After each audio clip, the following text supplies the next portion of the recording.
মিতালি, কই যাস? মা, আমি একটু বাজারে যাচ্ছি দুধ বিক্রি করতে।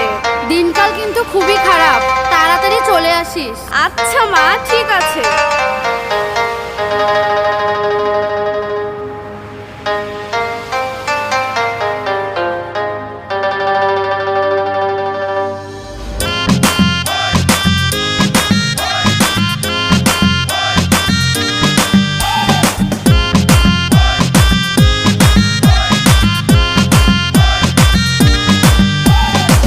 রূপসী মাইয়ারে তোর কলসির ভেতর কি খাঁটি গরুর দুধ বেচতে এনেছি।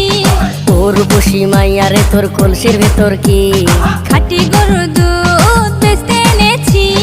দে না একটু খাই, দামটা আগে চাই, আর দে না একটু খাই।